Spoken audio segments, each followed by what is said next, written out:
Greetings. This is Shashank Rai. I did my diploma in nautical science leading to BSc in nautical science from the MarineR Institute. Batch 2017-18. I've been sponsored by Scorpio Marine Management and I've done a total of 3 ships. First being a bulk carrier and the other 2 as product oil tankers. Well, that is what we are here to talk about today as well. What is the difference in the life of a deck cadet working on an oil tanker and the one who is working on a bulk carrier? If you guys haven't already subscribed, let me just remind you that we release episodic content and you guys should stay tuned for it. So subscribe now. Well, Merchant Navy is quite a lucrative profession, I must tell you. There is good pay, you get to travel a lot, there are so many added advantages to it. I mean, you get to show off to your friends. But does that show off come at a cost? I'm sure you must be thinking that it does. And yes, it does. Because merchant vessels, even though the regulations have gotten more stringent, the safety regulations have gotten more stringent, there is still a question of safety. And as a deck cadet, your first priority and your foremost priority is not the money, is not the wealth, is not anything else but your own safety. Right? So what are the few of the key responsibilities that we are speaking of as a deck cadet? I mean, what is the work that you are supposed to do? As a deck cadet, nobody expects you to know anything when you're going on board, even when you're going on your third ship. Nobody expects you to know anything. What you are expected to do, rather, is demonstrating an ability to learn, to improvise, and to be honest with the superiors about work, right? Team building is the core foundation that the entire merchant navy stands on. If there is no teamwork, there will be no awareness, there will be no team awareness about safety. So, safety is the first priority.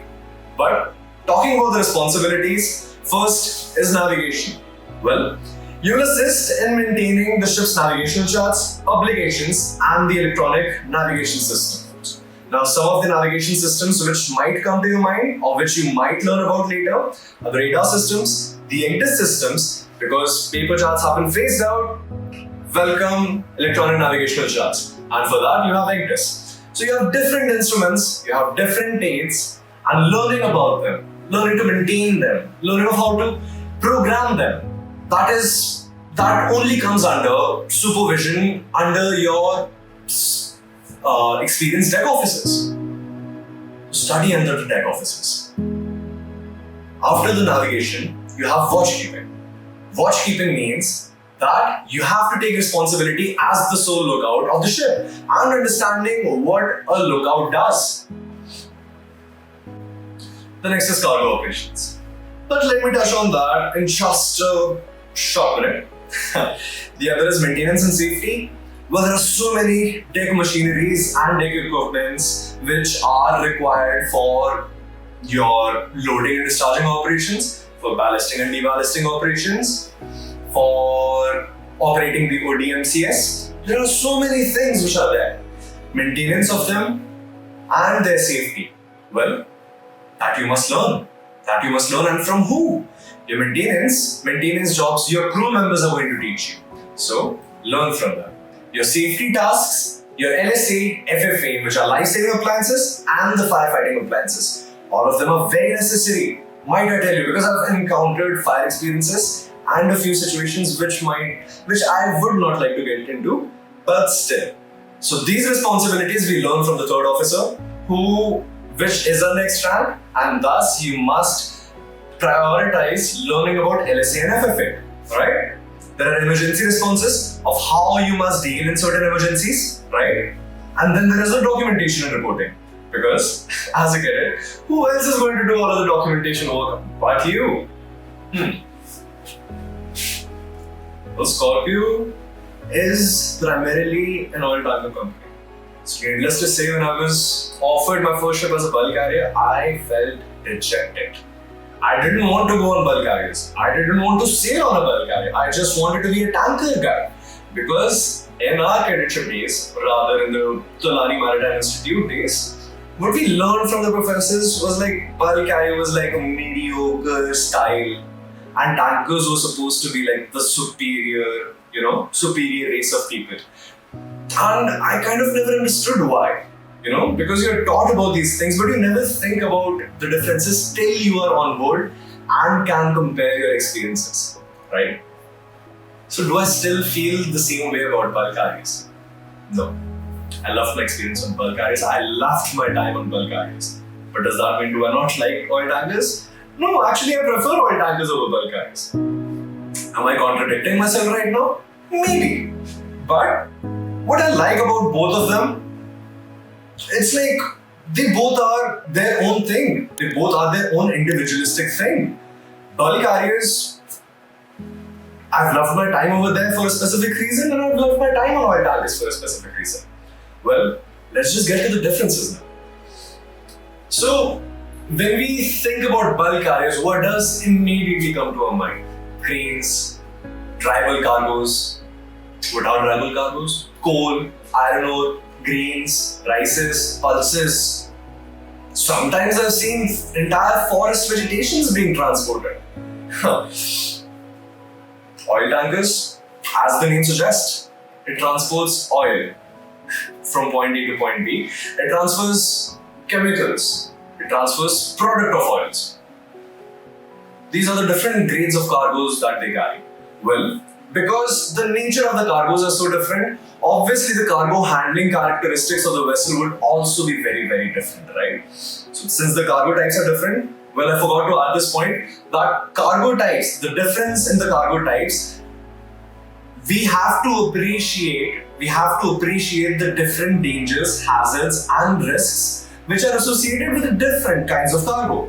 So coal might have different challenges of itself, whereas oil products may have different challenges of themselves.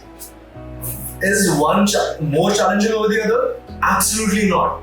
As I said, safety is your priority, and you can't neglect safety even if you're carrying, say, cement.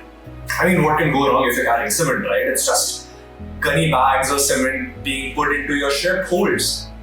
What can go wrong? I had a bath road for 2 weeks because of the cement, because I didn't prioritize my safety, right? So, cargo type's different, safety challenge is different. Cargo handling characteristics now. Because when we're talking about oil tankers, we are primarily talking about liquid cargoes. Oil, chemicals, product oils. So these are liquid cargoes. For transporting liquid, you need to have a specifically designed, intricate system of pipelines, pumps, and other associated machineries which are required for the transportation, rather load, discharge, and the transfer of the liquid from tanks. Right? On bulk carriers, you may require to have smaller bulk carriers. They are usually geared bulk carriers. I worked on a geared bulk carrier. Geared bulk carrier is basically you have your cranes, right? You have your cranes for loading and discharging of the cargo, which may not always be utilized because depending upon the ports that you're on. But we get the point, right? Now coming to the tank cleaning and maintenance. Oil tankers require regular tank cleaning to prevent contamination, ensure safe carriage of different types of oil. Tank cleaning involves thorough washing, stripping and gas freeing procedures. Well, bulk carriers, they are carrying dry cargoes. So how do you prepare hold for dry cargoes? Well, you have hold cleaning. And hold cleaning, you have to wash down with the seawater, you have to clean them with the fresh water. So you have to get the bilges, you have to clean the bilges, you have to place the burlap and then place the bilge cover back, right? So different cargoes, different grades of cargoes may require different standards of cleaning. Now that we've talked about bulk carriers and oil tankers to a great length, which did I prefer? Or rather, what were the experiences which compelled me to think that bulk carriers were good? And what were the experiences because of which I think oil tankers are better? Well, I love a challenging life. I love me some challenges. Give me more challenges. And that is the kind of lifestyle that I wanted. Bulk carrier was a little too easy going for my liking because you have less work-related stress, you have less tensions about the safety, and there are so many things which you don't have to consider even if you're talking about bulk carriers. But whereas tankers, you have to always be vigilant. Your senses are always on high alert. Every alarm that goes off, your eyes turn, your ears turn, you turn. So it's like you are very, very present in the moment when you're on oil tankers. Not so much on bulk carriers. I love the fun that I had in bulk carriers because you have so much time to yourself. You can do writing, you can take up your hobbies, you can do gymming, you can do whatever you want in that time, right? But on oil tankers, maybe not so much so because when I was done with the initial months of learning about bulk carriers, I figured that there wasn't much to add to the information that I already had gained about the ship's operation. There is obviously so much to learn about navigation and obviously so much more to learn about the safety culture and everything else. Nobody is perfect. Nobody is asking you to be perfect, right? So, oil tankers, very challenging life. Always have to be present. Always have to be on high alert, right? There are difficult cargo operations. You have so much to learn. Like you have different pipelines which are coming in, different pipelines which are going out. Tracing all of those pipelines, where they are coming from, which tanks they are coming from, and where are they going. In the engine room, you trace the lines. You see all of these things, and you see the physics, chemistry, science, maths, all of the things being applied, all of the things which you've learned over the past few years. All of those things being applied in real life. That's kind of exciting. Not going to lie.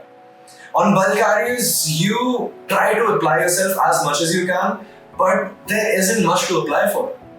You get lots of shore leaves, you get to have lots of fun, you get longer port stays. Obviously, tankers barely stay in ports for like a couple of days. Most of the ports, that is. Some ports, because the cargo operations might be so slow, as there was this one time I was in Mexico and it was the port of Manzanillo, and I had a cargo operation because they were discharging, or rather the show was taking cargo from us at a very, very slow rate. We were able to stay there, even though it was a partial discharge, not even complete discharge of the ship. We were able to stay there for more than 4 days. I was able to travel, I was able to have fun. I had 4 or 5 sholies on that port itself. So yeah, but that is a rarity on oil tankers. And if you are on large oil tankers, maybe kiss sholies goodbye. Maybe 1 or 2 or maybe 3 or 4 in your entire contract, entire duration of 6 to 9 months. You know? On bulk carriers though, lots of sholies. Do I prefer more sholies? Do I prefer better? I mean, that is why I said those are like very individualistic things. Bulk carrier is fun in its own right and tanker is fun in its own right. Now, it's like really up to you to decide of where you want to. Because you can't actually go wrong with either. Both of them are fantastic, like, options. You know, if you're like choosing to make a career in bulk carrier or if you're choosing to make a career in oil tankers, you can't go wrong with either. Or actually, you can't go wrong with any of the ships until and unless you're going for the offshore ships. Offshore ships are good for enjoying life, but not when you're a cadet. You need your sea time. So, yeah. No offshore, but other than that, all of the ship types. I've had friends on Ro-Ro, I've had friends on containers. I've had a friend who has worked on ferries as well. They loved what they were doing. They were not trying to compare themselves or see where they were compared to the other people. And maybe that is what you should be striving for as well. Not comparing yourself and not comparing your life to the others. See, what Instagram influencers have been telling you, it's not the entire truth. What maybe these influencers are showing you about the life of the ship, maybe they are telling you that you are able to have so much fun, but the 5 minutes of video that they've shot on board, those are probably the only 5 minutes that they get as free time. So don't fall into this trap. Go with an open mind. Go with the thinking, go with a very open mindset and go with the thinking that regardless of wherever you might end up, you will enjoy the experience, right? So, that being said, another reason for me to stick to oil tankers and why I would prefer my future to be on oil tankers, not on any other ships, is because A, I've gotten comfortable with oil tankers, especially the framework side of the equation. B, the pay scale is better. Pay scale is a lot better than bulk carriers. I can't exactly go into the specifics of like how much for each rank, but let's just say that on 3rd officer and 2nd officer level, maybe not as much, maybe a few $100s here and there, depending upon the company that you're working for. But when you get to the ranks of chief officer and captain, well, what a captain makes on a bulk carrier is what a chief officer makes on an oil tanker. So I think that is a compelling argument in and of itself. But again, money is not everything. If you want to have fun, there is nothing wrong with going on bulk carriers. Right? I've had a few senior officers on bulk carriers who came over from your gas carriers, your chemical tankers, and your oil tankers because they wanted to enjoy a leisurely lifestyle. They have made enough money. So yeah, make peace with whatever you're having and make peace with whatever you get. Well, that brings me to the end of this conversation. I really thank to all of you guys who have stuck to the end of the video. I mean, I don't have anything as a giveaway to give you guys, but maybe like, share and subscribe.